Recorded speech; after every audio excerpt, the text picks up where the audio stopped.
Welcome to the Absolute Podcast. Thanks, buddy. I'm excited to have you. I'm excited to be here. I'm going to start this off. You're an underrated YouTuber. I'm an underrated YouTuber. Thank underrated. you. Thank you very underrated. Because I watched your last two videos with your tent, your new tent you got. Yep. But I watched, over the past week since I messaged you, I watched probably like 2 videos a day.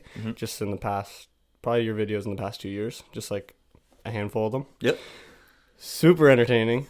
I would say, like, it sounds like a joke, but I like the raw feel to it. That's 100%. Yeah. Thank you for saying that. I like the raw feel to it. Yep. I was thinking about this, and I don't want you to take this the wrong way, but it would be cool if there's a lot of clips of you like showing something and talking at the same time. Almost separate that. Yeah. Does that make sense? Yes, it does. Yeah. So, like, for an example, you were doing your canoe on top of the car, but you're talking while doing it. Yep. If you could have like a mic. Yep. And like you're talking while like looking at the camera on the tripod there, and you're still tightening it. That's like the hard. It's like I find it so hard, like trying to film on your own, and then like you're out there, you're walking around, you're doing everything. It's just like I get back and I watch some of the footage after, and I was like, man, I wish I had a camera set up over here, or Yeah. Yep. Yeah. I would just say like angles would be cool. Yep. Okay. But I love it. Like, do you know Bob Ross? Yep. The painter, how it's super raw, and you just like you literally watch the whole thing and it's like therapeutic. Like I was watching your videos and I was like, I'm just enjoying this half an hour video. That's amazing. I just got compared to Bob Ross painting videos. Yeah. No, well, not. No, it's amazing, man. It's awesome. Perfect. I love it. Yeah. Well, it's just like enjoyable. I don't know how to. It just like takes your mind away from it. That's honestly that's 100% my goal. I didn't want to be like, I'm pretty much the kind of person you see. Like I try and be me. Yep. I don't want to be like some actor or whatever. Yeah. You're gonna see the person on screen that you're gonna meet on the side of the river. Yep. You're chilling. Like and I want that same feeling. So I get that same feeling or that same feedback from a lot of people, and I like it. Yeah, that's good. I really enjoy it. And I've never watched. Glad you picked up on that. That's awesome. I've never watched videos too much like that, but now I'm gonna make sure to watch your videos. Plus, I'm super interested in your tent. The hot tent. I was looking at the website, man, and I was like, I might buy one of these. They're so sick. It's very cool. It's very cool. I want to know more about it. What are your thoughts? I know you have not too much experience with it. Yeah. So, I mean, traditionally, like, I've done a lot of winter camping. Basically setting up, getting out there, sleeping in your sleeping bag, stuff like that. So the hot tenting is new to me. It's something that's kind of picked up in the last years, and you see a lot of YouTubers doing it now. You see a lot of people, it's like a catchy thing, a lot more companies selling hot tents, a lot more stove companies. Like Pomali's probably been for about 5-6 years. Now they're really starting to become more popular. I like it. Yeah, it looks sick. It's fun. It's not too tricky. There's a little bit more safety factors to it because you're in, a little thin sheeted tent with a massive burning wood stove beside you. So, very easily, like if a tent peg came down or a guy came out, something like that, then your tent falls over. You got a piping hot red stove in there with you. So, and there's some other little things like carbon monoxide, stuff like that. Yeah, what was that light that you had? What is that? It's just a carbon monoxide detector. So it's just like a lot of people have them in their houses or whatever. If you have wood stoves or natural gas, and if it detects a buildup of CO2 or carbon monoxide, it starts beeping. So okay, yeah, that's nice. You don't die in your sleep. Yeah, I was talking to my girlfriend. I was like, "Look at these hot tents!" Like literally last night. I was like, "I would love to get one." Yeah, I actually made one last year. Like I wanted to get into it last year, but it's not cheap. Like it's fairly expensive. Like you were looking at some of them. Yeah, like, they're pricey. The nylon ones are a little cheaper. If you get into canvas, like you're over, $1,000 for the. And that's heavy stuff. Yeah, it's canvas is really nice. I decided to go nylon route for the first few years, see how I like it. Yeah. But yeah, I actually made one last year just to try it out. I made my own DIY tent, and I actually made my own wood stove and everything. Out of what material? Just a big tarp. Wow. I got like a big 20 by 40 foot tarp, and there's actually a dimension you can lay it out and cut kind of an arc to it. And you do a cut on it, make your own grommets and stuff like that. You can make your own hot tent for probably about under $100. Wow. And you can make a stove for probably about $80. A stove? Yeah. Oh, I might just make my own then. Yeah, there's lots of cool DIY YouTube videos for how to make your own stoves and stuff. Did you make your own? Yep. Oh, wicked. Yep. Yeah, I have a friend, I got tons of metal too that I can use from, but I have a friend that has a shop and we weld every now and then, so we can make it in very easy. an evening. I think one of the most important things if you're going to make your own DIY stove is the little the dampener. Yep. That is something I didn't actually make last year when I made my own, and I may have went through a tarp or two in the experimental phases. That dampener, what happens is that if you do get a good draw, if you don't have a damper in there, the whole pipe will turn into a flamethrower. So like, oh wow! I had the draw was so good, the flame was coming up like an 8-foot kind of stovepipe and coming out the end. So just shooting up. Yeah. So having stuff like that, good safety features. That's good to remember. Yeah, get my little flap going. Yeah. Even with my new tent, like I'll admit it. I mean, I put a couple holes in my brand new tent the first time I used it. Yeah. The one you made, or the one that you just bought? The brand new one. Oh wow. Yeah, because I got this stove. Like Pomali makes really nice stoves, but again, they're $500-600. Yeah, like titanium, all like super light, but yeah. So you can get knockoff ones or cheaper versions off Amazon. I bought a real cheap one from a guy off Facebook Marketplace for $100. Nice. It didn't have a dampener in it, and I used it for the first time without it. And when you're burning not so great wood, you're gonna get some stuff coming up through your chimney flute and stuff like that. And anyways, yeah, like 3-4 holes maybe. Oh. that's like typical style for me. I'll get something brand new, take it out for the first time, and put a scratch in it, put a hole in it. Yeah, but you got to go through those. 6 tents later, $10,000. Yeah, learn from my experiences. Make sure you have a dampener in there. Yeah. And then like a spark arrestor at the top of your thing is really good. Other than that, man, making your own DIY stove, it's easy, I think I might do that. That'd be cool. Yep. Yeah, super interesting. I've done a fair amount of solo camping, not crazy. Like just grade 11 I started. I would literally just take my tent or my hammock and just pack my backpack with as many things I could and just go out. Yes, man. And there's like, I don't know. Sometimes I wouldn't go far. I just go down to a river or just like drive somewhere. It's like what you kind of do. Yep. And yeah, just camp out by myself. And it was super fun. So relaxing. And I always made the fire under my hammock. Okay, yeah. So just like very small, but like I kept my back warm. Yep. One time I made it too big and it just like put a bunch of holes through the bottom of it. So don't make your fire too big either. Yeah, that's the thing. You're always like, oh, this is nice and warm. I wonder if I can get just a little warmer. Yeah, and then... yeah. Let me sleep with just put 2 more pieces and I'll just sleep. And then it's like, oh. Yeah. No, the hot tenting, if you get it the setup dialed in, a good stove, like it is awesome. Yeah. How do you? I was just wondering what your thoughts were. Like, I know you have the little vents and stuff. How well does the heat stay in? Well, I mean, I've tested it so far, and -7 is the coldest I've been. And I'm noticing like -7, you're starting to feel some colder air coming in. But really, like, I gotta get some good temperatures in there. Like, I would think the coldest it's getting inside the tent, what I've been in it, is probably like 15 degrees Celsius. Wow. Yeah, like I know for a fact it's been getting up to like 20, 21, 24 That's degrees warm. in there. Like, that is toasty. Right now, like it's -5, -7 outside. So you standing somewhere not doing anything, like I'm just sitting in the tent, you'd be cold sitting somewhere. Yeah. You'd have a toque on in there. You're cooking with your gloves off. You're cooking with your hat off. Like you're not wearing a big down puffy jacket. Like I need to get real accurate on like I need a little temperature gauge or something for the inside of the tent and then an outside. True, that'd be sick. And then I can start recording it. Just right by the door, both sides. See the difference. That's gonna be a big deal too with canvas, I guess. The canvas is gonna hold your heat a little bit better. Oh, definitely. Like a sweat tent, or what are those sweat? Like hot saunas or whatever. Yeah, like I don't know. That don't like Inuits use something like that. Something like like those that, tents, and they're like a sweat. You can do a hot tent too with this. You can just start getting some rocks or something, dipping steams on them. I don't know. You walk in, you're just shirtless in your chair. Just what's he doing? Just therapy, man. Just therapy. I mean, yeah, no, hot saunas. That's what that's called. Yeah, and a lot of people do that actually. Yeah, it's a super big fad now, I think. Or I don't know if it's a fad, but it's trending. I don't know. Cold water therapy and hot water therapy, hot therapy. You should do a hot sauna podcast. In a sauna? Yeah. I don't know. I might not work with the sauna. Maybe a hot tent podcast. That would be cool. Anytime you want to come, man. Sure. Yeah. Well, actually, what I do is I film a YouTube video with every guest that I have. Yeah. I just started with my first episode, which actually got taken down, the video. What? Due to like, I didn't film anybody in the video, but the people that are the stuff that I filmed, which was like homes and stuff like a real estate, they didn't want their home on the video, so they were like, we want that down. I was like, I kind of have to respect that. So that was quick. Oh, yeah, super quick. Yeah, just up for a week and then down.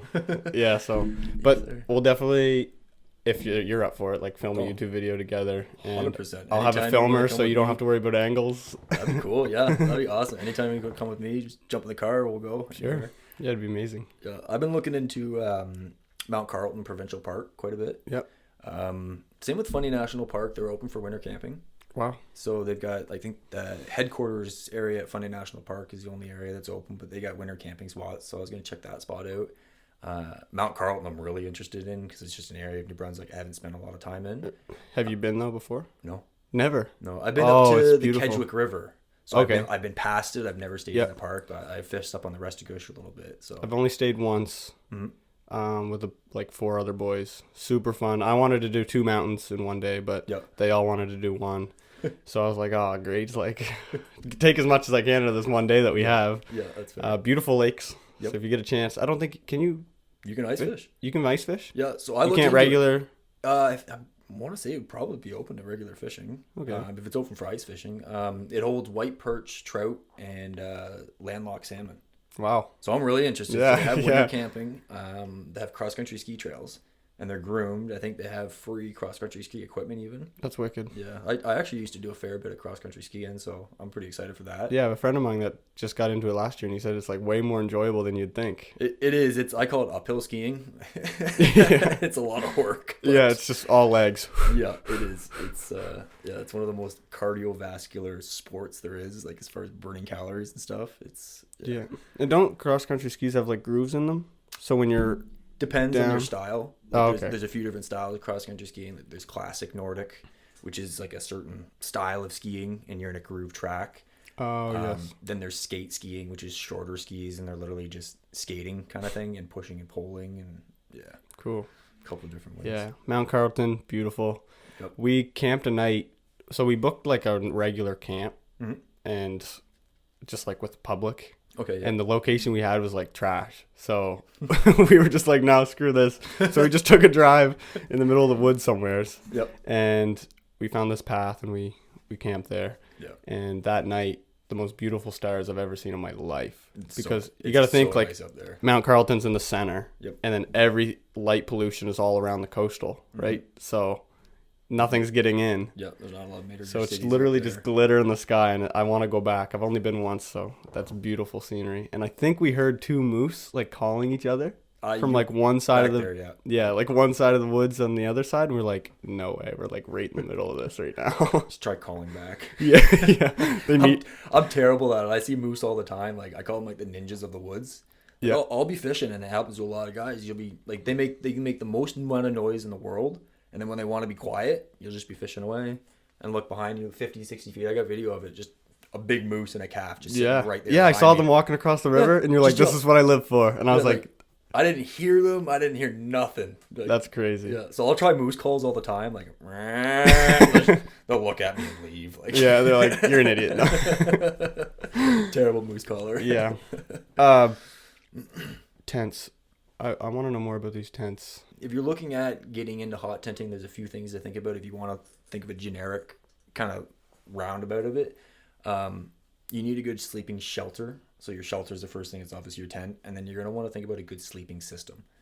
So a sleeping system is going to include your sleeping bag and your sleeping pad. Yeah, I was going to ask you, what degree is your bag at? I use a few different ones. Right now I'm being greedy. I'm just using a 3-season sleeping bag. So the companies really get away from temperature ratings in season bags now for liability reasons. They don't want to say, oh, this bag's good till -7, and buddy goes out -7, gets hypothermia and dies, and sues North Face. Yeah. So you'll hear like 3-season, 4-season, 1-season sleeping bags. So like 1 season summer, 2 seasons summer, and whatever. 3 seasons and 4 seasons your winter bags. So I use between a 3-season and a 4-season sleeping bag. So anything that's usually rated from -12 up to -20, -40. That's good. That's really good. Yeah, I only have a collection of. I only have like a -5, like super basic. Well, you can do a lot with a -5. You can layer in it, so you can go and you can start adding to it. So you can get a fleece liner for the inside of it, and you're gonna add a few degrees. You can get an outer bivy bag for it, and again, you're gonna add a few degrees. So like a -5, you might really turn it into like a. It's hard to go with temperatures, but it depends on how you are and how you layer and how you sleep. But you'd be surprised what you could do with that. You don't have to go out and buy a $400 down -20 bag. Yeah, you can layer up these other bags, which is cool. The other most important thing that a lot of people overlook is your sleeping pad. So I consider your sleeping system everything. Like my sleeping system is my cot, my bag, and my pad. You have 2 pads, don't you? Yep, I'm using 2 right now because the one I have is really made for summer. So it doesn't have what's called an R value. It's the amount of insulation that's in it, and it's the amount of like the R value of your house and insulation. Oh, okay, yeah. For winter camping, you want to try to be around an R value of 7 or higher. That's gonna, because if you slept on bare ground in the middle of the winter, you would probably wake up with hypothermia. Yep, the definitely. Ground is so frozen and so cold like that. I think it's convection, maybe. There's different types of heat loss. It's one of the types of heat that'll draw heat away from you. It'll pull the body weight. So you need a good sleeping pad system. Right now I'm just using 2 because I'm cheap, but you can go out and buy a good winter camping sleeping pad. R values -7 or 12 and 7 and so on and so forth. So in the wintertime then, there's no, the teepees that we're talking about, or the hot tents that we're talking about, they don't have like a bottom layer to it. It's just ground. So the one I have is just ground, Yeah. Some of them do? Some of them do have bottoms. Well, I saw ones with like sectionals where like you can sleep in there. Yep. And they have a platform. Yep. But some will have a little bit of everything. I'm using just a Giant Tiger Kitty Cat Boutique special $20 outdoor mat. Yeah, I saw that. Yeah. And so what I'm gonna do is probably line it with some of that flex mat stuff that you see, the real shiny, reflective, insulating stuff you can get from the hardware store. I'll probably layer the bottom of it in that. And then for where the actual stove is, obviously you're gonna have sparks and stuff coming out of it. So I'm just gonna get a welder's tarp for that. Nice.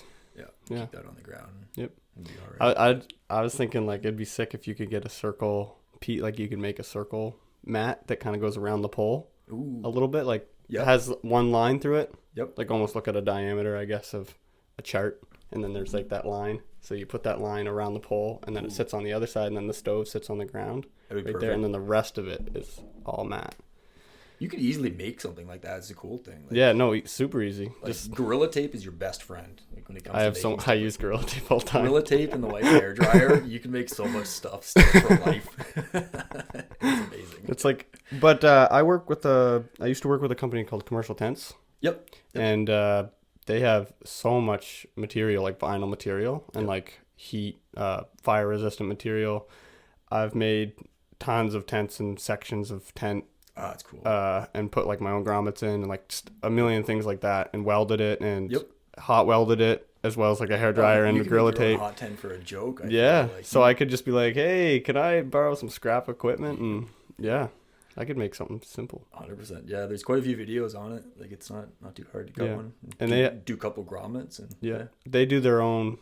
My dad actually builds the tents. Oh, really? So this works out good. Man, you were like, so if I did, and they have all the rolls of material. So I could just be like, hey, how much for like this much material? That is very cool. Yeah. That might work out good. That was going to work out amazing for you. And that's heavy. It's heavy stuff. Yep. Like I wish I could show you. I don't think I have any here. Oh, I've seen it. We had some of the stuff there. We had a few of them at Poli that we worked with. Oh, they have a tent, don't they? Yeah. They used to, or I don't know if they still have or whatever, but yeah, I remember setting that thing up sometimes. Yeah, let's just set up a 20 by 20 for my hot tent. Yeah, you need like 2 stoves, maybe 3. Yeah, the stoves are amazing. Expensive. Yep. Titanium's, is yours heavy? Yeah, it's quite heavy. It's all like 40 or 20 gauge iron steel or black steel or whatever you want to call it. That's what it is. Yeah. It's hefty. It's quite heavy. That's why I'm car camping with it right now. Yeah. For trekking, it'll be good. Like I'm going to get a sled, just like a little pole sled behind me. Yeah. And then it'll slide on the snow pretty easily. Yeah. So. Instead of snowshoes, just get a dog. I have one. I gotta get the border collie trained. And yeah. Go. Yeah. I want to do ski touring as well. I think the potential for like doing ski touring, especially out here, just put it behind your trekking skis and away you go. Set up a base camp. It'd be wicked. Dove in it, chill. It'd be fun, and it'd make like a couple days out of it if you could. That'd be wicked. Yeah. Instead of and make sure you have good meals. Yep. Instead of your soup or your porridge. Yeah, my beef with porridge. I've been told by so many people I need cooking lessons. Yeah. You should. Do you like steak? I do, yeah. I just looked up this thing, or I didn't look it up. I just saw it. And it's called cowboy butter. Okay. And apparently it's like super good sauce, and I've been meaning to make it, but I literally, if you check my kitchen right now, I have all the stuff that I need for it laid out, but I need a couple more things from the store. Okay. Apparently it's a really good sauce for your steak. You should look into it. See, that's my, like, I'm so good at, like, planning logistically. Like, I'll look at the ins and outs. Like, I've got a list of different numbers to call. I know the search and rescue people. I know all this stuff. But when it comes to food, I'm like, oh, yeah, what's in the cupboard and what don't I know how to make? And Yeah, craft dinner sounds fine. Yeah, bag of beef jerky, craft dinner. All right, I'm good for 2 or 3 days. I'm terrible. I don't know. Yeah. I really got to fix that. I don't know. Yeah. It's something I got to. Well, I have vacuum sealed steaks. So if you want one, I'll give you one before you leave, and that will be good for traveling, and you won't have to worry about it getting all. Right.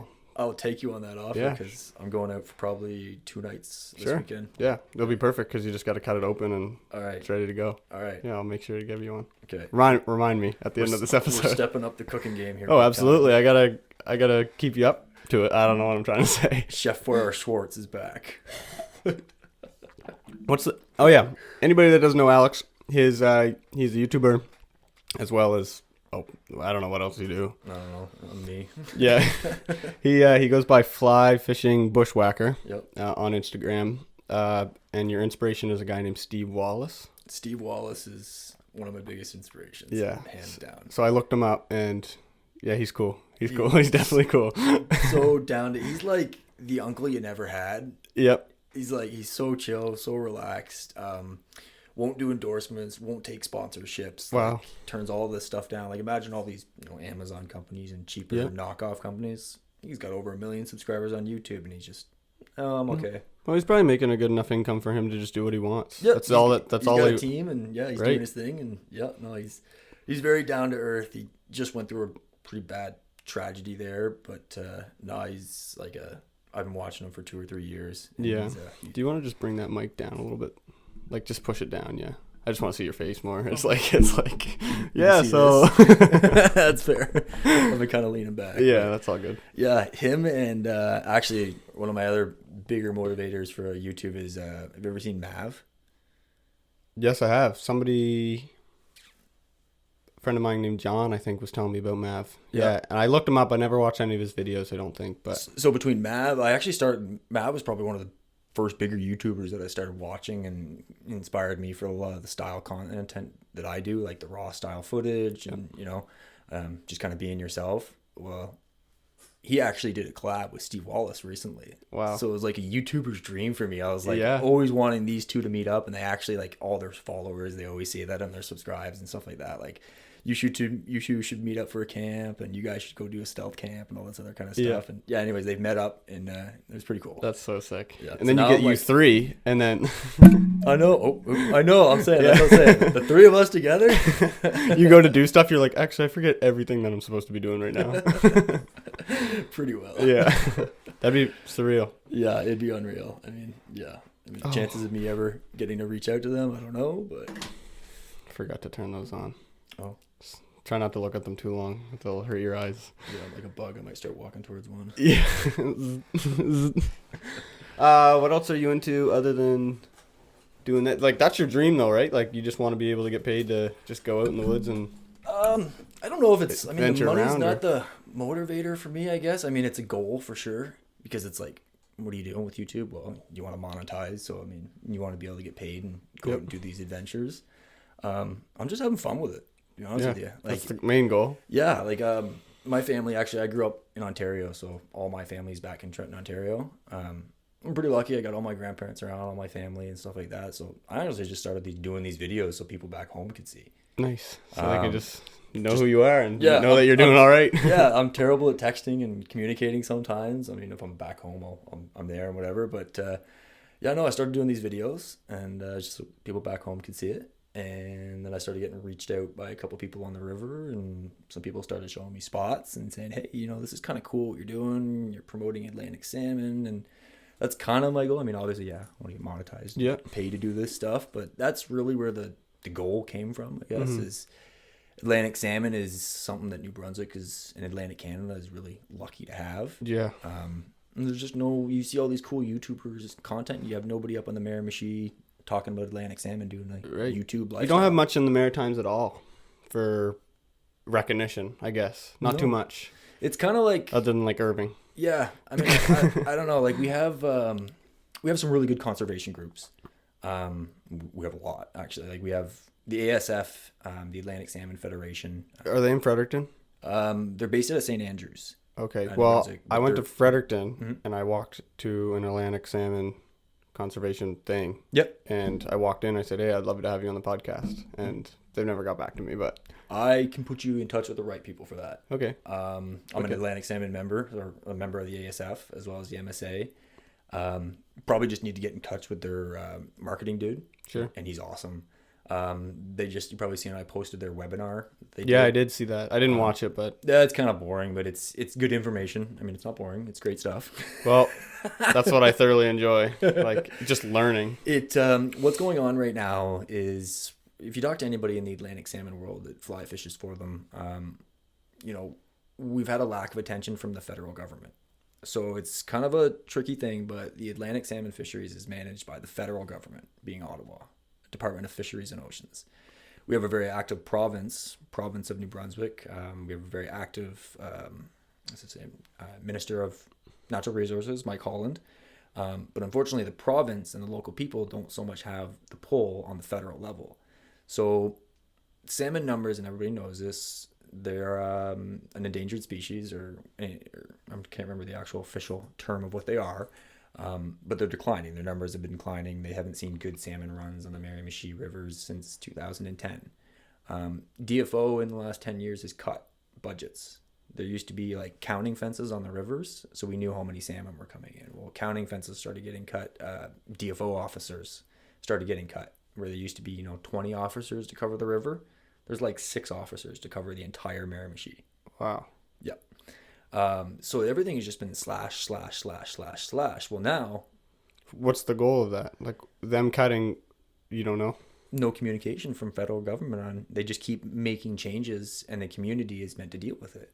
So there's a lot of outcry from ASF, and there's a lot of outcry from the angling community, lodge owners. Like this, just for an example, revenue on the Miramichi for Atlantic salmon fishing is over $60 million a year.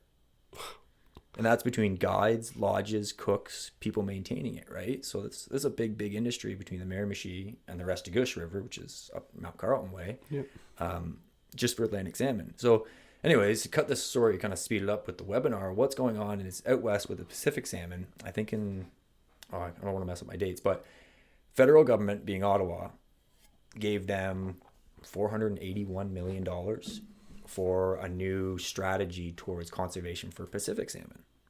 So then everybody out here, Atlantic salmon, said, well, what about Atlantic salmon? Because there's another species, so on and so forth. So ASF and so on have been a lot of pressure on Trudeau government, so on and so forth. So now they've been mandated to come up with a new strategy for Atlantic salmon. So this webinar was the outlining plan of what DFO is going to be doing in the next couple of years. So we are supposed to see a new budget released. Right now, who knows what the budget is. So everybody's asking that $461 million question. Is that how much Atlantic Canada's get? Probably not. But even if Atlantic Canada could see something like $200-300 million, it's going to be massive for us. It's going to be stuff that we haven't seen for Atlantic salmon in 10-15 years. Yeah. What do you think the goal or the solution from your perspective is for this? I don't know. I'm not sure yet. I'm still trying to learn from the folks like the ASF, from the presidents there, and from the MSA. Trying to just learn as much as I can about it. There's so much politics involved. It's unbelievable with salmon conservation. The strategic plan by DFO coming out is very cool. We should actually see action by 2024. So what is the action? Like, what are they? So how do you go about this? Like, how do you attack it, I guess? So the way they have to, there's a timeline. And I guess if you watch this, the webinar, they lay it out really well. I mean, it's an hour long. But what it is that in the next 4 years, so they have a timeline. They need to draft a new strategic plan. Once that plan is drafted, it needs to be reviewed. And so it'll become public. So we'll be able to see that plan. That's step number 1. We should see that in the next few months, I believe. After that, DFO will have to submit that plan of action. So here's our strategic plan for Atlantic salmon. Here's how much money we're going to get. Here's all the different stuff we're going to do. DFO off, whatever they're going to do, all the new stuff that they have planned for it. And then by 2023, they have to start implementing, and by 2024 you should see the effects starting to take place on the river. Whether or not that money is going to go to ASF, the Atlantic Salmon Federation. I love that was stuck. You just so casually, like, you looked at it for a second and you're like, I'm just going to leave it. It'll be, time will tell what's going to happen, but it's new for us. It's something we haven't heard. Everybody is very encouraged because I guess there's a new team that's a little bit younger and active with DFO. And a lot of the answers where some of these folks have been sitting in Ottawa making decisions for our fisheries here in New Brunswick. These are people that are on the ground, people that live in New Brunswick, people that fly fish. Okay, good. I was going to say a lot of people making calls on anything. Should not be sitting in an office in Ottawa. Yeah. Making more than triple figures. Yeah. You know what I mean? Yeah. We won't even get into that, I guess. Yeah. But the new crew involved with DFO is very encouraging. I've heard some really good things from them, from ASF, from some other people that have talked to them. So I'm very excited to see what's going to happen in the next 4 years with it. I'll definitely watch it. I'll probably watch it today or tonight or something just to get a better understanding. Yeah, they're going to do more too, which is good. So yeah. I think they posted it on Vimeo. I'm not sure. But I'm not even sure what Vimeo is anymore. If it's Vimeo. Yeah, I don't know what Vimeo is actually. It used to be a free, obviously, like a YouTube. Like, it was a big competitor to YouTube back in like 2010, 2012. It was free. I think you have to pay for Vimeo now. I think you have to pay for subscription. They're just looking for money now. Yep. Yeah. What was when music artists, like back in the days when it said like Vivo on it, like the VEVO? No. It was like an orange section of the video. I can't remember. Yeah. Anyways, I don't know music that well, but I call myself music illiterate all the time. I'm terrible. You know this song? No. You know this band? Do you like this band? I don't know. Let's listen to it. Yeah. No, I'm the same way. It's like, did you hear the new song by this and this? And I'm like, no, I don't remember song names at all. I am right there with you. Music illiterate. If I hear something I like I will just save it and I'll forget to look at what it is until like 3 months down the road, and I'm like, oh, finally I actually look at it, and I'm right there with you. It's kind of funny. Do you fly fish? I've only fly fished like 5 times. Okay, you gotta change that. You gotta come fly fishing. I do want to learn. I do want to get a rod. I do fish. Like, I've fished for a long time, since middle school. Yep. But something about fly fishing, like I got a pair of waders and stuff. Yep. I just need the rod. Yep. And I got lots of rod. I break so many and warranty them. And, yeah. I have a good friend that literally like loves fly fishing. Good. Like he goes out to BC to work, and then he just fly fishes on his days off. Yeah, and cool. He's just constantly out there. Yeah. Makes his own flies. Like, he has his own kits and all the whole desk and everything. Yeah. I mean, you know all about it. Yeah. Oh yeah. And and then I don't know. It's well, I'll definitely have to get you out, because in New Brunswick here, I mainly target 3 species. We're lucky to have some phenomenal fisheries with the St. John River, the Miramichi, and the Restigouche. You could fill your boots with as much fun as possible, targeting multiple species. Within this Miramichi and the Restigouche, you have Atlantic salmon, which is, I mean, I'm a salmon brat. Call me that. If I'm not fishing for salmon, I mean, no, I'm just kidding.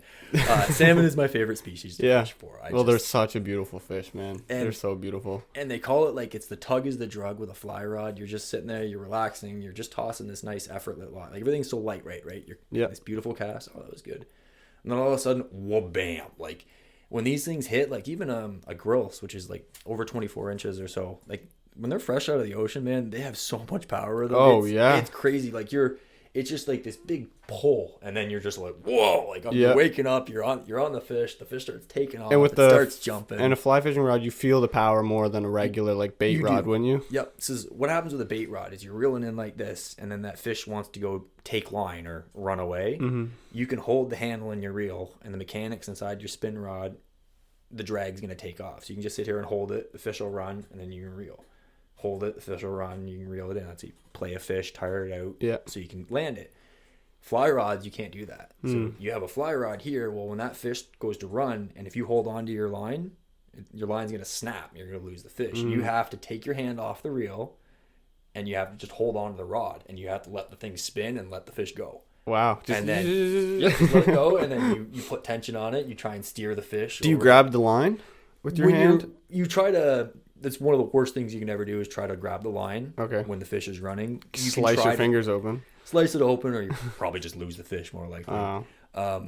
But yeah, because it's like a thicker kind of floating line's pretty thick. Yeah, it's pretty good, pretty thick stuff. But yeah, you got to hold on, steer them, play them. Like, and if you're catching an Atlantic salmon that's fresh off the ocean over 10 pounds, like your arms are legitimately tired within a minute or two. Wow. Like, and they say, it takes about a minute per pound to land a salmon. So, I mean, you think you got a 10-pound salmon. Well, there's 10 pounds it's going to take, or 10 minutes it's going to tire that fish out. Like, your arms are actually tired after 5 minutes. And the chance of it not breaking loose, too. Like, it's tricky because, then you have a barbless fly. So, there's, with Atlantic salmon, Atlantic Canada, it's permitted by DFO to use barbless flies. So, what's barbless? So, you have a little bar. I should have brought some flies with me. Do I have any? No, I don't. Sometimes there was a classic, just set them up. The ones that are good just stay on the hat, but it's just a little barb on it, so when the hook goes in, it can't come out. Essentially, yeah. With Atlantic salmon, we actually have to pinch the barb because Atlantic salmon is all 100% catch and release. Okay. So yeah, just to protect the fish, make a better release, higher survival rate there. So it doesn't rip them open when you're. It does a lot less damage. It's just. That means it's easier for them to escape as well. Yep. Exactly. Yeah, it comes down to technique. When you learn to fish with somebody who's been doing this, like it's funny, us young guys, like we think, we're young, we're full of it. Like I can get out there and land a fish, so on and so forth. You go out and beat over water for hours, being a new young fly fisherman. Some old guy with a cane is gonna walk down the river, and he's gonna go, "I got one." Yep. Just like that. Like it comes down to technique, and you have to put time on the river to really know what will make these salmon take. We started flying a drone this year a lot to check out some of the salmon pools. I saw some of those shots. They're pretty cool. Well, there's a lot of fish in pools and you don't even know they're there. I know. It's unbelievable. You'll be fishing over 20 fish for 2 or 3 hours, almost bopping them in the head. And you think... Yeah, if you could just put a camera underneath on your boot, like you would see fish just... You would, yeah. I try not to because you'll spook the pool before. But, and same with the drone. I told my buddy, I'm like, there's no way the fish are going to be scared from your drone. That's what he said. So he's like, the fish aren't going to be scared from it. And I'm like, well, the drone kind of looks like a big bird. If I was a fish, I'd be scared of a bird. True, yeah. You'd see this little shadow coming up from up there. But the salmon do spook from the drone. We've really? Seen it. Yeah, we did a bunch of footage there. I didn't release a lot of the drone footage online, and I probably won't. Because I mentioned Atlantic salmon's catch and release. Well, there's the negative side of that. There is not a big community, but there's people out there that do target and poach Atlantic salmon. Oh, absolutely. Anything that has such a high value to it, people are gonna get greedy and take. No matter what it is. Like our the indigenous First Nations, they have ceremonial rights. Agree with it or not, but they do have rights to harvest salmon. They have unlimited? Or is there a limit? Well, you might as well call it unlimited because the quota that they have in Red Bank is quite large. I would say the quota outmatches the current number of fish that go up the river for the year. Wow. So they take gill nets and they run them across the river. Yeah, that sucks. It does suck. Again, it's something that's supposed to change in the next couple of years with DFO. Yeah. But there is the negative impact of poachers. They go up into the headwaters, which is where I actually spend a lot of time. Yeah. And that's where they do their poaching. They'll take a net and run it through a pool and kill off, take 50 fish and just put it in the back of a cooler and away they go.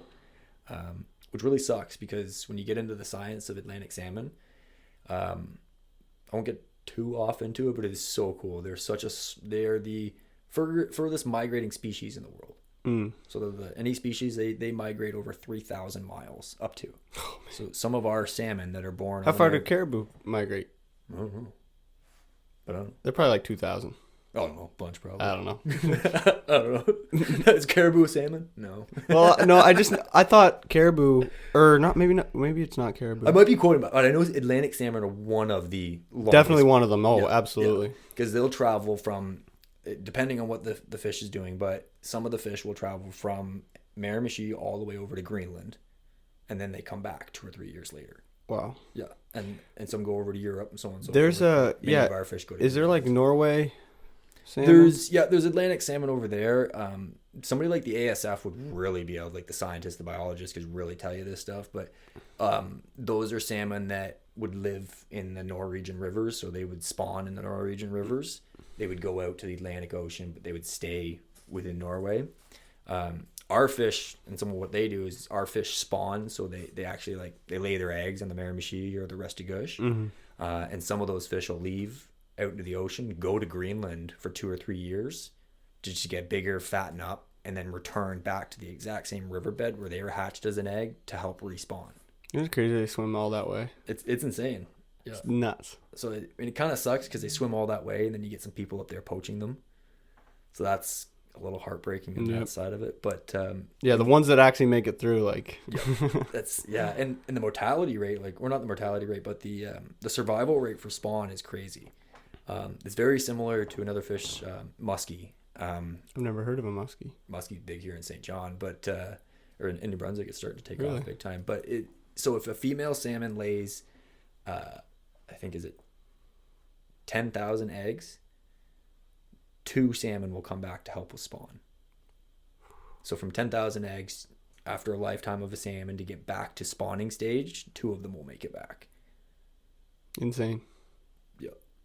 If that. Yeah. So I mean, that's how good. So if you take, if you have 50 fish killed off in a year illegally, I mean, just think of the effects of those 50 fish laying 10,000 eggs potentially each, right? Yep. So, yeah. Is there a size difference in female and male salmon? Like, yeah, are male typically fatter and bigger? Well, the classification is like a small minnow will start out as a fry. So fry, and then we go into par.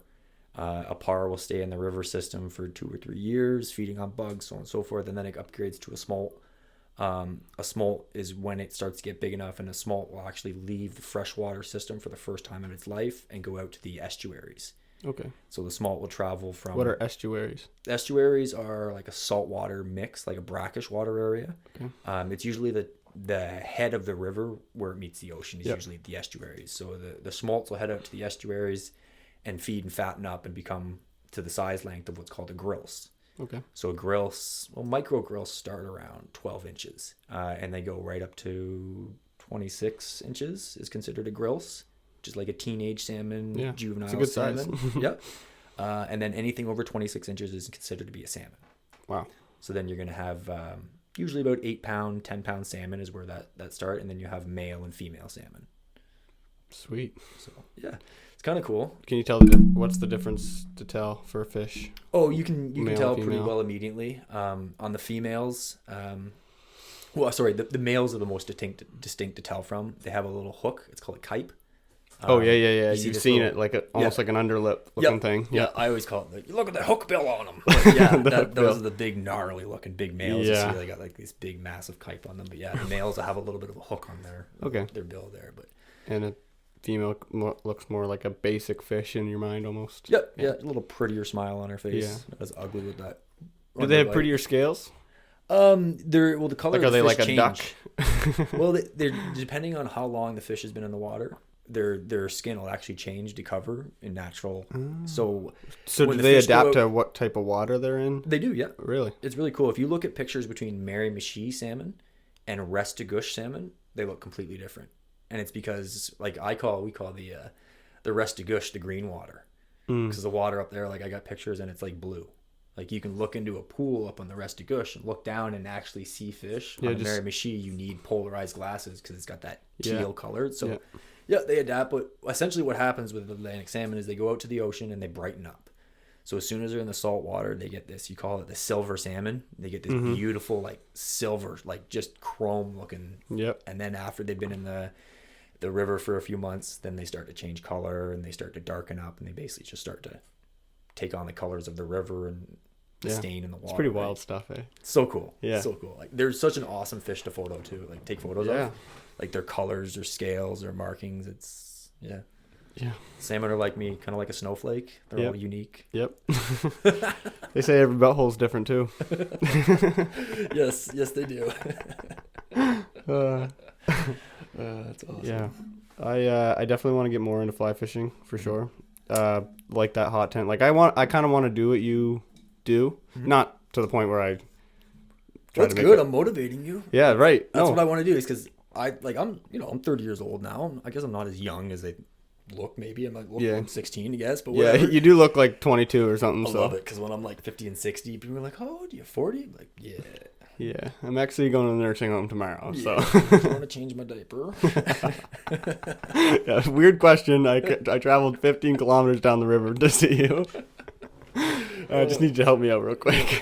But no, that's what I want to see. Is I'm out on the river, and a lot of folks say it's an old man's game.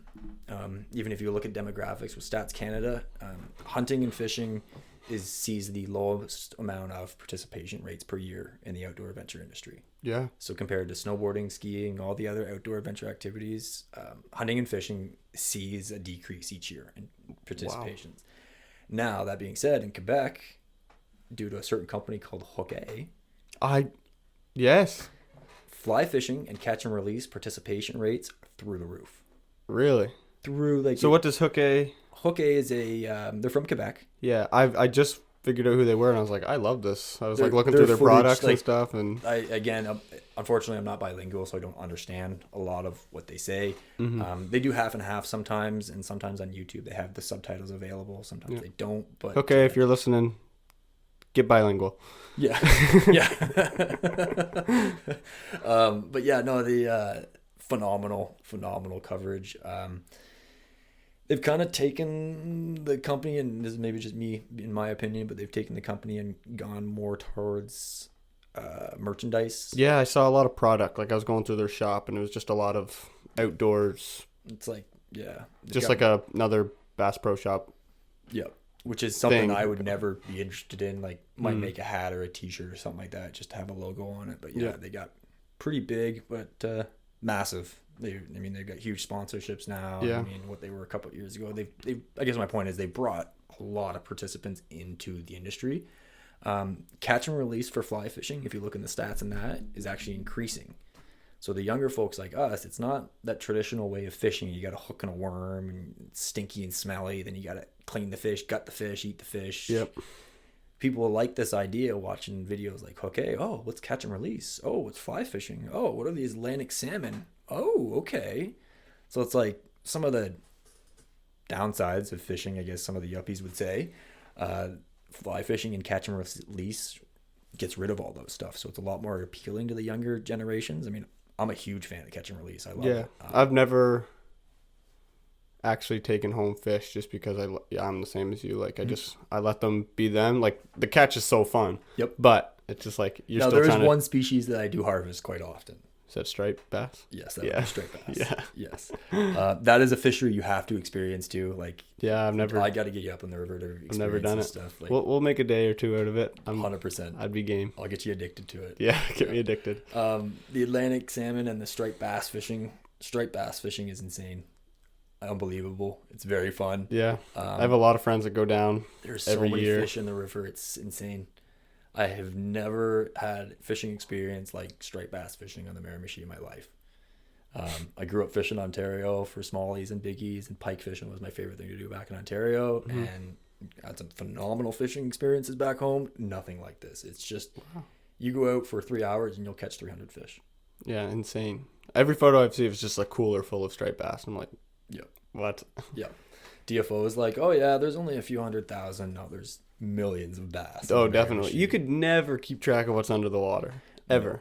No. There's so many spawning bass. My buddy has a trolling motor on the front of his bass boat, and the trolling motor will keep you in place. Anyways, we were there fishing one night, and you could hear like thud. You hear something bumping into the boat, and like he's like, do you got a fish in the live well? Like, because we got a live well where you keep your fish. Yeah. And I'm like, I haven't kept anything yet. He's like, what's hitting the boat? And I'm like, I don't know, it must be bass or something. Yeah. There's so many bass, you look out and you see them everywhere. So anyways, they're sitting there thumping. I'm like, man, I think something's hitting into the trolling motor. And he's like, yeah, the bass must be hitting into it. So I look under, and there's a bass. The trolling motor's got two props on it, spinning around in circles like this. There's a bass trying to bite onto the trolling motor as it's going around in circles. So there's a bass grabbing onto it going, really? What it was, the bass was actually trying to spawn with the trolling motor. Oh. So one of the reasons... Man, they must get dummied when they're trying to just... Yeah. Yeah. The river's full. So when we play a game is when we're out fishing, and you'll hook a fish. And if it's a big one on a fly rod in a boat, you want to net it. So when you got the net ready, Your net man, and you'll have one fish on. You'll scoop and get 3-4 fish in the net. You've hooked one, but we play a game. How many other fish can you net? Because they're that close. There's that many there. Wow. So when bass spawn, it's kind of cool what they do. Is a female bass. It's called, excuse my English, but it's called a clusterfuck. Okay. And this is an actual term of it. So the way that they spawn. Now I know where it comes from. I know. So what they do is the female will have milk in her, or eggs, sorry, and the males will have milk. Okay, so the females are full of eggs. What the females will do is when they're ready to spawn, they'll start coming up towards the surface and they'll start laying on their sides and they'll start showing spawn. Right, I've seen that before on video. So yeah, the big females, they lay on their side, and then the males come and swarm her. They literally, like, you'll see the males kind of beating them up, trying to push them up towards the surface to get females to spawn. But when the female goes on her side, you'll see about one female and 20 males will swarm her. And what she'll do is she'll release her eggs, and then the males will start releasing their milk, and they swim around in circles in her.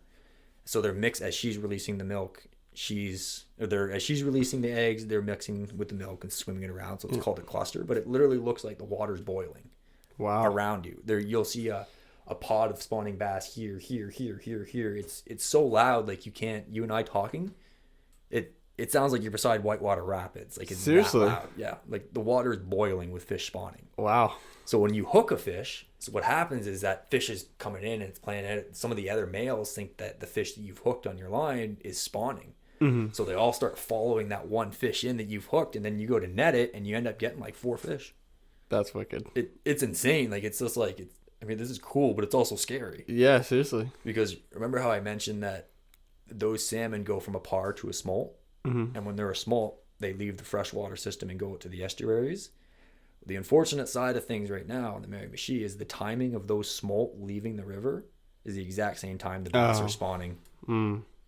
So there's a big controversy out there is what's happening to the salmon right now. Well, a lot of people think the bass population is destroying the smolt because the smolt's only like this big. Yeah, and they'll eat anything. So they will eat anything, and they're opportunistic, right? They're a predatory species. That's what a bass is. Oh, okay. And I mean, so are salmon.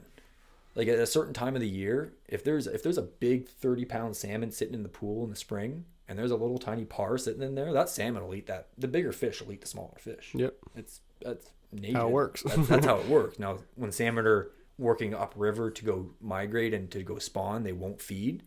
But certain times of the year, yeah, they certainly would. It's just it's unfortunate that the bass are in this crazy spawn mode, and there's so many of them in a condensed river. Like, the river's not 10 kilometers wide. I was going to ask you how long it is. Do you know how long the river is? Don't quote me on how long it is. But like the river wide where the bass are spawning, the bass spawn in probably about 5 kilometers of river on the northwest side in Sunbank or Sunny Corner, right down to Cassillis area and further past. But that's where the bulk of the spawning happens. Mm-hmm. And those fish, the river there is this, I don't know, 500-600 meters wide, and there's channels to it, so there's shallow spots and deep spots. Yep. So those fish have no choice but to go through a couple million spawning bass, and these schmaltz are only this big. Yeah. So yeah, it's controversial, but we need an active DFO government to look into things to say, hey, okay, yeah, your bass are, affecting your salmon population and so on and so forth. Yeah. Just talking and learning from some people, somebody made a huge, amazing suggestion to me as how to simply deal with this issue. So when it comes to the smolt, the ASF and the MSA, the Atlantic Salmon, they put smolt wheels in. So it's a big wheel, and it spins in circles, and it catches the smolt as they're dropping downriver. So per 100 smolt that they catch, they'll put 1 tag in them. So they get some counting on the numbers of the smolt leaving the river, and then there's a couple sensors and buoys on the way out to the estuaries that actually ping these smolt locations so they can get tracking data. Mm-hmm. Well, they collect the smolt in a salmon wheel and a smolt wheel. I think they should keep them in the wheel and try to tow them out past the bass, protect them, and then release them out into the estuary. Just a little farther down, yeah. Somebody made that suggestion last year, and it's such a simple thing that could work, but if you don't have the federal government saying, yep, it's okay to do that with these Atlantic wild salmon, or if you don't have them putting science research money into it, I don't know. I'm not a scientist, but I know those little tiny fish swimming through a big gauntlet of bass aren't going to be doing very just going to get swallowed. Yeah. It's pretty crazy. But this is why I'm doing the YouTube. I call it the YouTube. The YouTubes. I do the YouTubes. I sound like a bushwhacker right now. This is why I do the YouTubes. Is to learn this stuff. I didn't know half of what I've known now talking to you that I did 2 years ago. Right. I was just a guy out there that like fishing for Atlantic salmon. Now, since doing the YouTube, I'm sticking with that now. I've learned so much. I've met so many people, and I'm able to share this kind of stuff with you and other people. And you're coming out on the river with me this year. I will definitely. It's really cool. I want to learn. That's my whole goal of the podcast, is for other people to learn so many different things. Mm-hmm. And I'm also interested in pretty much everything. Legally. Everything. Yeah. I'm probably not into much illegal stuff, but... You can do a lot of stuff legally now, I'm just saying. Yeah, it's true. Back in the day, a lot of the stuff what? Yeah. It's actually crazy how much, like, the whole hunting and fishing stuff, like how much illegal stuff used to go on just 20 years back. Yep. Once phones became a thing, it's almost like you can't get away with as much. Yeah. In a sense, there's still so much poaching and so much trapping and stuff like that. Well, that's the weird kind of thing too about salmon fishing. So I haven't mentioned it at all, but there is a negative side that I've experienced big time with doing the YouTube. Doing the YouTube with fly fishing for Atlantic salmon and Miramichi. I've been messaged by people and told to stop. Really? I've been told by people that what I'm doing is going to kill more fish than help. How come? What's their perspective? So salmon fishing is very secretive. Okay. Yeah. If you know somebody or know the spot. Yeah. If you know the spot, you're not going to give out the spot. Yeah. You know what I mean? If you know the flies, and it's silly. It's an old mindset to me. And to me, it comes from a mindset from a fishery where you used to be able to keep fish, right? So, I think it came from the mindset of, I'm a man, I'm going out to keep a fish, or I'm a woman or whatever. I'm going out to keep a fish to feed. I need that fish for food. Yep. Well, it's a catch and release fishery now. So really, if you're holding spots to yourself, yes, your conservation efforts, you're protecting salmon. Okay, I get it. You want to keep. You don't want 20 people fishing over a pool of 10 fish. Right, so you don't want to show everybody the directions at all the salmon pools. Yeah, you don't tell the locations of a lot. I had to stop because the message. Did you used to tell people locations? Yep, I did. And I was doing it casually, like I wasn't showing secret spots, and then I was just subtly renaming them. Like I would give the pool, like everybody would know where I am, but I would just be like, okay, this is the name of this pool, and completely oddball the name of it. Yeah. And a lot of people were fine with that, but then people would get really picky when I started hooking a fish. So once I started getting a little bit more successful at it, I started getting more messages. There's some people that I looked up to actually that said some really rude things to me this year. Wow. Shared their opinion on how they feel about what I'm doing, and just decided not to deal with some of those people. Yeah, that's a tough one too. Like especially people that you would have questions for, like look up to, and know that they're someone you can reach out. Yep. And then they're like going against what you kind of. Yep. And it's like working towards. The thing that drives me nuts is they would do it over a message. Yeah, not call you up almost. Yeah. At least call me because I give out my phone number if there's any issues. I'm a very open person. I don't like confrontation, but I also do a job full time that helps me train and deal with escalated situations. Yep. So I will deal with any situation. I'm an active listener. I will listen to you. I'll find out what your concerns are, whatever. I'll talk through it, and I'll be the first one to apologize if I've done something wrong. Yeah. Yeah, no, some of these people, it's just, I actually just made a different Facebook page, and I set up my Facebook so it's like super private. I have a dummy account that gets constant messages, that gets constant friend requests, and I have a private account that never gets anything because I can limit who sends me friend requests. Right. So yeah, you can control everything, so it's just like... Yep, everything is so private on it now, and it's just like, don't want to hear from you, don't want to talk from you, don't even have to see your messages. Yeah, so you're not doing it... Yeah. I don't know. It was weird. Like I had to learn the right way of things. So when I started fishing with the right group of person, there's a fella by the name, you probably hear him in my videos, Paul. I call him the Salmon Yoda. I don't know if I heard you say that. Oh, you haven't heard of the Salmon Yoda? I haven't heard of the Salmon Yoda. So the fella named Paul Elson, he's taken me under and shown me a lot of good spots where other people would tell me, you shouldn't be doing this. He's like, dude, right on. You want to come fishing with me? Come stay at my camp. Yeah, sweet. It's the people you want. Awesome guy and his wife, Steph. But yeah, brought me under his wing and kind of helped me develop a couple rules for doing this YouTube salmon fishing, try to keep the community a little happier. I pulled the trigger too early on a video this year. We got into a really nice, beautiful, like 10, 15 pound salmon that my buddy hooked. He lost it, and then I posted the video 3 days later, and like I got 10 messages. My other friend Paul got like 12 messages saying there's no point going onto the river now because I released the video too soon. Everybody knew that the salmon were running, all that other kind of stuff. Yeah. So I had to, if I hook a fish now, I actually held on to a lot of footage. I didn't release a lot of me hooking fish footage this summer because of it, because I was trying to figure it out. I was just doing casual chilling videos. Yeah, because when you make your video, you're like, well, I want to upload this as soon as possible, but maybe you should just wait like a next week or. Yeah. So now I have to wait at least a week. But even then, sometimes it's not enough. Like if a week doesn't. Yeah, if salmon are holding in a pool and the water's low, and I think of the poachers is how I think of it. Is if a poacher goes out and watches my video and I show a video of 20 salmon sitting in a pool in low water, those salmon are going to be there until the water raises. If the water doesn't raise for a month, it's easy poaching. Right. So that's how I started thinking of it. So I had to, as a content creator, you want the best shot. You know what I mean? You want the clickbait. You want to get that, because that video, like, I had it up and I had to take it down, but 4 hours, it had over like 900 views within 4 hours. Wow. It was just flying. I was like, yes, this is awesome. And my buddies I had messages. My buddy Paul's like, dude. And I'm like, all right, it's down, it's gone. So your best video had to get taken down. Yeah. And then the funny thing is when I reposted it, I mean, it's got good views, but it didn't have that same effect. Yeah. It didn't have that same buzz. It was probably one of the first videos of an Atlantic salmon getting hooked on the Miramichi that year. And then I had my editing and my twist to it, right? So, I mean, it was a fun video to watch. Yeah. And, yep. Great. Yep. Great. Yeah, you learn. Yeah, you do learn. So look at me. I got my first YouTube video of this style, like podcasting and YouTube video click, and my first one taken down. I was like, are you kidding me? I have been such a golden boy on YouTube. I haven't had 0 policies infractions. I've been nice.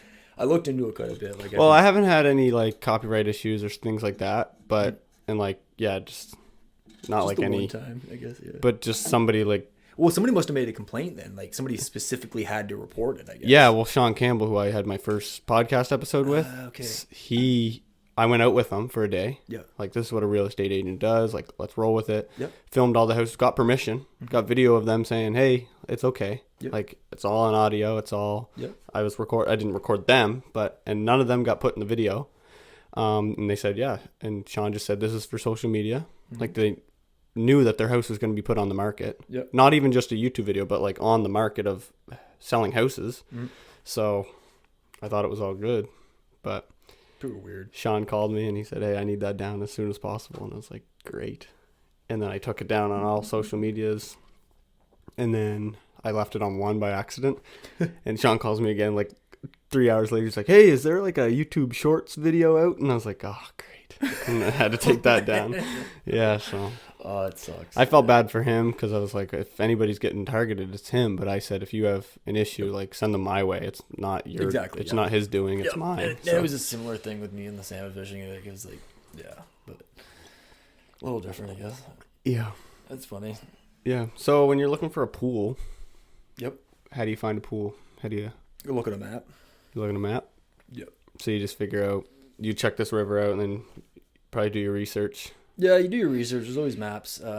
DNR has maps out. I can't remember the name of the maps. They're called something, but they're from like the 80s.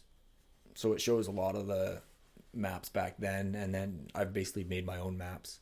Cool. Since things went catch and release. So you are Bob Ross. You painted them all out. Google Earth. Yeah. Pin drop. Yeah.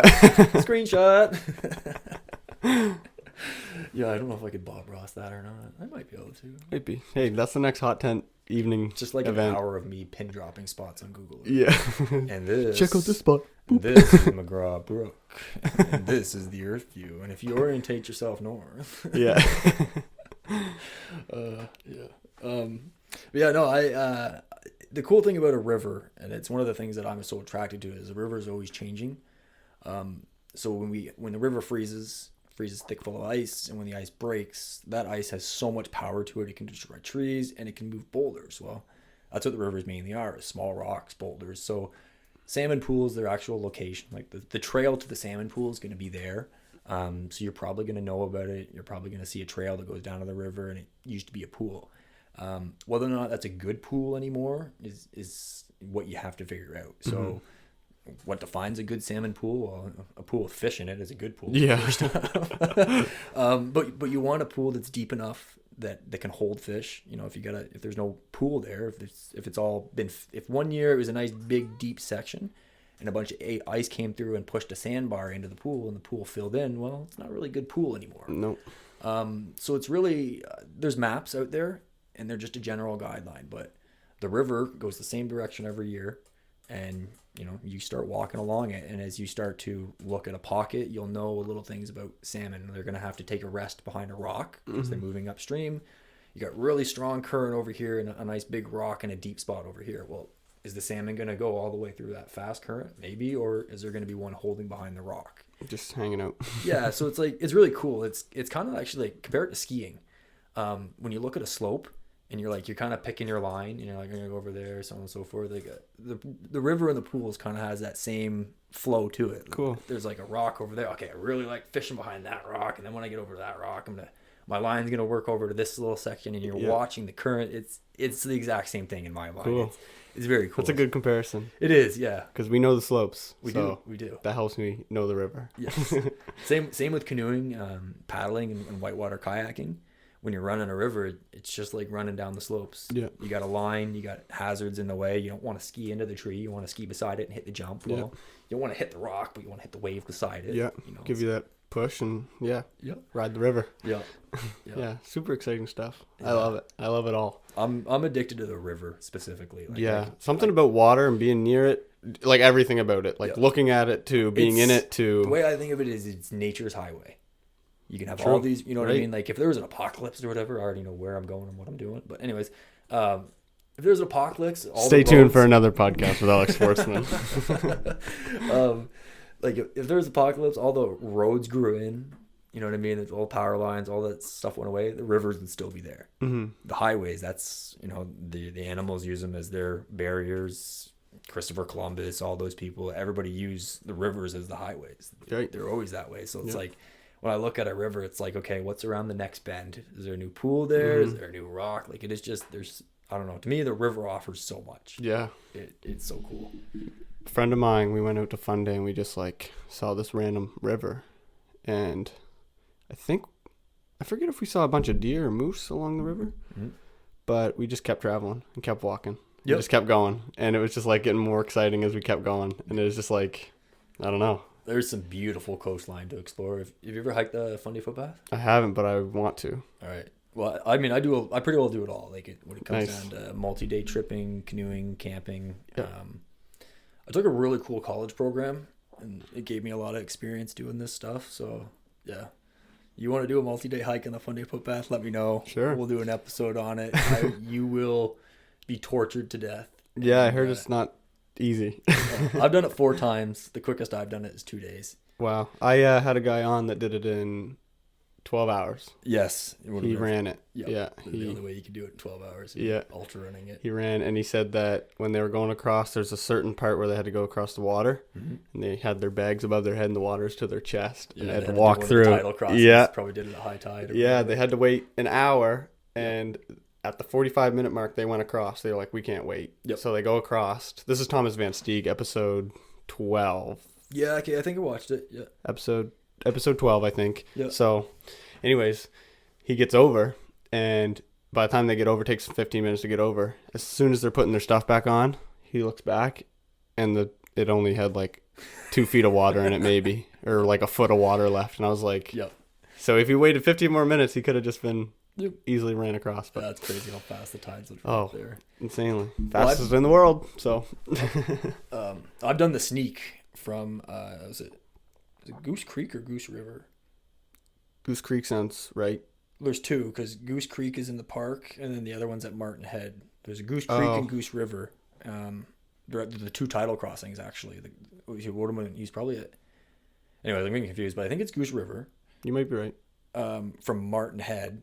We camped at Goose River in the morning, and I don't recommend this to anybody because Search and Rescue would have me for this, because Search and Rescue rescues people off of this, but we went from Goose River along the tide, at low tide. Yeah, if you can make it. Martin Head. If you can make it. And then from Martin Head down to Telegraph Brook. Oh, okay. So how long of a distance is that? It cuts off 8 hours of hiking. And it's only it's a kilometer from Martin Head to Telegraph Brook. But when you get to like the last 200 meters getting into Telegraph Brook, it's Telegraph Brook. Yeah, it is. There's like rocks the size of your cars and like your houses, and they're all covered in bristles and barnacles and sharp like. So are they underwater when tide comes in? Yep. So if you go that route and you get to those big rocks, then you look back and it's a kilometer back to Martin Head, you can't make it because the tide will come in too quick. You have these big rocks you can't get over because they're all covered in water or whatever. So people get stuck, like go up the cliff. And there's been multiple rescues in there with search and rescue. I heard that, yeah. Tri-County Search and Rescue has been in there multiple times. So I don't recommend anybody does it. Yeah, we did it once. It was awesome. Great. I was looking at the trail and they're just like, boys, I do not feel like hiking this. Yeah, because you're just 8 hours. Instead of doing the big up downs the whole time. I was like, boys, I know the tides. We're good. We have 2 hours to do this. Let's go. It's only going to take us an hour, and it took us 45 minutes to get there. Oh, that's quick. Yeah, from Martin Head over Sprinted. to Telegraph. No, just kidding. It was a fast-paced hustle. That's wow. Yeah. Well, you don't want to get caught in the tide. That's horrible. No. That'd be brutal. No, but unbelievable hike through there. I can't remember the elevation gain throughout it, but I mean, it's like you're down to sea level. Then you're back up to 300 meters, 340 meters. It's, I think, the biggest peak. Mm-hmm. So it's close to 900 feet. Yep. What I love doing is getting in a kayak, putting my rod beside me, and just going out into the middle of the lakes and stuff, and like going in rivers, just sitting in the kayak and fishing. It's like so fun. Do you ever do that? Not as much. I used to do a lot more, like when I was on Ontario and stuff. Mm-hmm. Now with fly fishing, it's all about like. True, yeah. Fly fishing is just different. Yeah, I try it a little bit flat water fishing with a fly rod, but it's not as fun as being on the river. Yeah, I don't know. I'm kind of a fly fishing brat now too. Yeah, I don't blame you. Patagonia is huge for fly fishing as well. Oh, massive! They're massive. Oh. Yeah. They're involved with ASF now, and yeah, they get a big rep for it. It's wicked. Yeah, fly fishing. I definitely got to get more in tune with it, I guess. I've just done it a few times. I've hooked my shoulder before from like the hook. Oh, and yeah, it gets the best of us. But yeah, I've only casted maybe 30 times, and I've only did it like 5 times, like with the rod. So like, yeah, I don't know. Once you're showing a couple techniques, it's easy. Yeah. It's like riding a bike. And muscle memory burned into you for a little bit. A couple calluses on your hands, you're good to go. So, and it's more entertaining than just like... Yeah, you feel like Indiana Jones with a fishing rod in your hand. You got this whipping thing. Yeah. If you mess up, you might actually hit yourself in the back of the head. How much space do you have to give between fly fishers? Well, you'd never want to be standing behind somebody. No, absolutely if somebody's doing a cast, yeah. So, I mean, it's really... Yeah, it's tricky. You want to be spaced out, especially if you're in a salmon pool. Depends on the size of the salmon pool. There's some pools that'll fit 3 or 4 people. There's pools that'll fit 1 person, and there's a spot like Coreyville that'll fit 20 people in the pool. Wow. At the same time.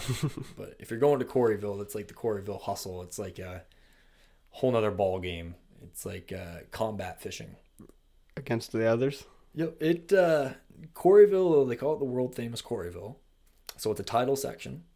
There'll be bass there in June, salmon running there in June, so you can catch straight bass at this one spot. It's the mouth of the Renoose River, and it used to be probably one of the best salmon pools on the entire Miramichi.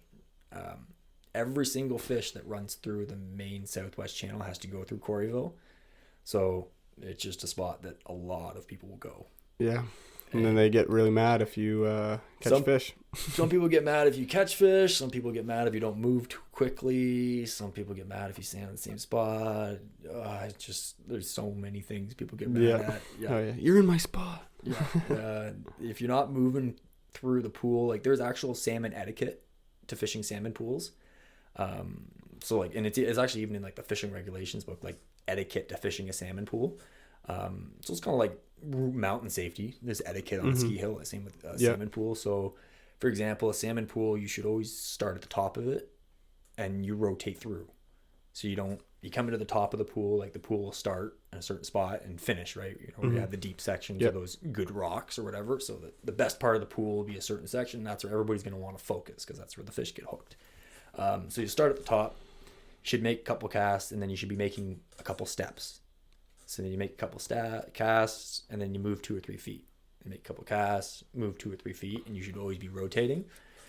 If there's 3 of us in the pool, let's say, and I'm at the very top of the pool, and you're below, and your other buddy's below, and we're all fishing, doing our thing in rotation. I'm at the very top of the pool, and I hook a salmon. You guys got to get out of the pool. Really? Yep. Should, at least. Because anybody downstream of the guy or person who just hooked the fish, that fish is going to run and go and play and so on and so forth. Well, if those goofs stay in the pool and it's a big fish, the fish is going to run into their line and you lose their line. Yeah. So there's some etiquette to that. So some people have different rules of etiquette. Some pools, some sections, you know what I mean, so on and so forth. So yeah, people will get a little upset and a little yeah. Well, there's just different headspace of thinking when it comes to certain locations and certain ways of fishing. So yeah, I've been in 1 or 2 arguing matches on the river, and I didn't even do anything. I'm just like sitting there doing my thing, and next thing I know, I got some dude screaming at me, and it's like, oh, you're talking to me. Yeah. What did I do wrong? You're not moving fast enough. I'm like, well, like I got this guy beside me. He's not moving either. So sometimes you're controlled by the guy below you. Yeah. And he just starts screaming at me, and I'm like, okay, how about you stop yelling at me and come stand beside me, and then we'll have the conversation. Oh, no, you're not worth my time. Like, good, then stay over there, please. Yes. and fish. I wish, and fish. Yeah. No. Hey, you're gonna scare my fish. 1 sec. Yeah. Yeah, I've done that to people a few times. You show up at the salmon pool and people have been fishing for like an hour or 2, and you go over. And if you see a group of people at a pool, and even though nobody's in the water, etiquette would be go over, see the group of people, be like, hey guys, what's up? What's going on? Yeah. And if they're sitting there not fishing, they would have rotation on the pool. So there's going to be like last person out is going to be the next person in the top of the pool kind of thing. So you'd walk over and say, hey, what's up? You know. Most times, if they've been fishing for a few hours, they're going to say, oh, yeah, I'm going to go in ahead of you. Or you'd ask, do you mind if I go in? And so on and so forth. It's always the best when you go to a pool and you're like, how's the fishing? Oh, no, I haven't caught anything. Okay. You mind if I get in? Yeah, we didn't catch anything. You go ahead at it. And you jump into the pool, and like within 10 casts, you hook a fish. Yeah, that's awesome. I've done it once or twice, and it's pretty awesome. So if you meet up with some boys and you get to a pool, and you're like, oh, can I get in rotation almost? Yep. How long do you have to wait? What were the average time for each person to cast? It depends on how busy it is. I really fish spots where I don't have that issue. I fish pretty backcountry, and I fish. Oh yeah, being alone would be the where it's at. Like, like the places I get to, you're not gonna be in that. But Coreyville, I've had to wait up to 20 minutes, half an hour sometimes for a rotation. Yeah, if there's 5 or 6 people in front of you, it'll take a good couple minutes before you get a good rotation. Great. Yep. And then from my time, I've learned there's 3 types of salmon when it comes to salmon that'll take a fly or how you hook them. Oh, okay. So there's a kamikaze, and it doesn't matter what type of fly you have, what you've done, how you're fishing. That fish sees that fly from a mile away and it wants to kill it. So it's going to come and you're going to hook that fish. So that's a kamikaze. Just an extra aggressive fish or what? Yep, just a super, it's usually a grilse. You usually find a kamikaze grilse, something that's full of it, nice and young, and hasn't been hooked too many times. Yeah. And then you got the really picky salmon. So the salmon, that picky salmon, so you got the kamikaze, then you get the picky one. The picky one wants to see a certain fly, a certain color, a certain size, and a certain, presentation, whether or not that fly is swinging by really fast or how's it acting swinging slow or whatever. That salmon wants a certain thing. Mm-hmm. And you can fish over it for an hour, and you might just all of a sudden put that right fly on and put the right cast in, and boom, you hooked it. And then there's the zombie fish. Nothing. The one that'll sit there, and it's probably the 30-pounder that you're just the fish of your dreams that you can see 30 feet away from you. You will cast over it for 12 hours. You can cast over it for 12 days, and you will not hook that fish. For whatever reason, it is glued to the bottom of the river, and it will not touch. I wonder why. For whatever reason, they just will not touch it. Whether or not the water's too low, it's too warm. Sea salmon are a cold water species, so they do need water that's colder to survive. The colder the water, the more oxygen that's in it. So that's how fish will breathe and stay in a good habitat. So if a big salmon is, bigger salmon, the water's low, it's going to take up more oxygen. That might be a reason. One of the biggest things that I always think in my mind is when a salmon enters the river from the estuary and starts getting into fresh water, and they're making that migration from going upstream to spawn, they're not feeding at all. Oh, okay. So they're not eating. So when the salmon comes into the river in June, July, August, until they start spawning late September, October, they're not going to be eating at all. Oh, okay. So they're taking these flies off of like an aggressive, like they're getting mad at the fly, like it's annoying them, and that's why eventually they go into attack it to essentially kill it. Oh, okay. But yeah, so it's like, how do you catch a fish that's not actively feeding? Yeah. I don't know. There's 3 types of fish: kamikaze, pickies, and zombies. I like the kamikazes. They're great. Yeah. Just flip, and it's usually the first person through the pool can grab the kamikaze. Yep. So it's like, if you're on, you got your rod together and so on and so forth. And then I've learned this fishing with my buddy there, the salmon Yoda, because he's just always naturally the first one through the pool, and he's always hooking the first fish. It's like, yeah, there's a key to some of these things. Yeah. So with fly fishing, can you feel the snatch right away? Yep. So it's just instant boom. Yep.